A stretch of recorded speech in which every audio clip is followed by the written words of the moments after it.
Kiingereza. Mudekerez. Moi, Swahili, accent.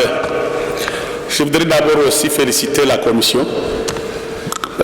Honorable Président, je voudrais demander à la commission si ils ont pu vérifier, quand vous regardez la dette intérieure, les montants payés, et quand vous comparez, quelles sont les entreprises payées, vous verrez que les PME congolaises ne bénéficient pas de ces paiements. Malgré qu'on paye une centaine de millions de dollars, quand vous allez dans nos provinces, il y a les gens qui auront rendu de bons services au gouvernement, mais vous verrez qu'ils ne sont pas payés pour la dette intérieure. Je voudrais demander à la commission qu'à l'avenir, on puisse vérifier cela. Faire même une commission au niveau du ministère des Finances, vérifier les centaines de millions de dollars payés, quels sont les bénéficiaires. Parce qu'en payant la dette, c'est pour relancer l'économie. Et je voudrais aussi dire à la commission, ils ont bien fait des propositions. On n'arrivera pas à maximiser les recettes tant qu'on n'aura pas un guichet unique. Pourquoi pas ne pas faire comme l'autre pays du monde aujourd'hui, avoir un interlocuteur, l'autorité des revenus. Ici, nous avons l'OCC, nous avons la DGDA, nous avons DGRAD, nous avons DGI, tous ces services. Tant qu'il n'y aura pas un guichet unique, on aura difficile à réaliser des bons recettes. À ce qui concerne les FOMIN, on cherche de l'argent aujourd'hui pour la génération future. Comment ces fonds est utilisé? FOMIN, on fait entrer des millions et des millions.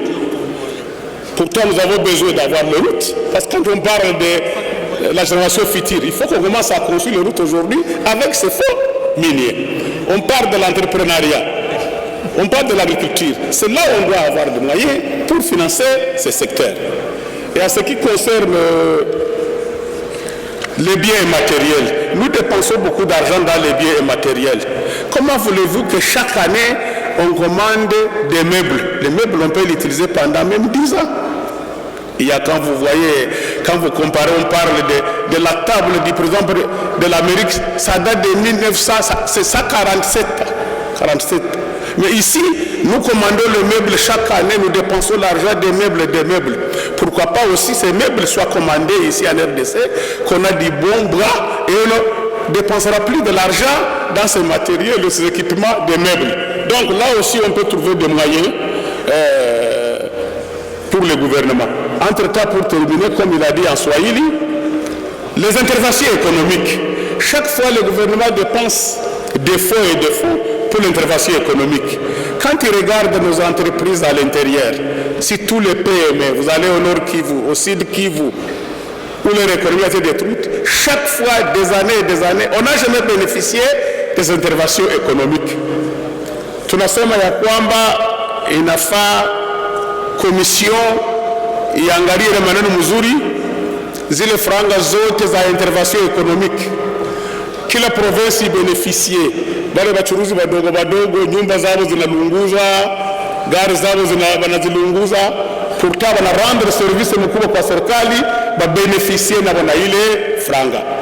Ile dette intérieure kama inalipwa, siku moja komisiyo ulize ministre, utuoneshe ile 300 millions de dollars payés, isikuwe barafiki tu, ba Chinois, ba Indien, ba Libanais, na franga zinarudia Bulaya. Zile franga ziingie mu ekonomi yetu, wakati wanalipa wale watu wadogo. Na kwa kumaliza, tunaomba komisiyo angalie vizuri, kuko dette intérieure ya batu walipoteza franga zao kwa microfinance 60 millions de dollars. Le gouvernement angalie namna gani ya kuintegre ile ba microfinance mu dette intérieure ilipo kwa mwaka huu. Abonnez-vous dans notre chaîne.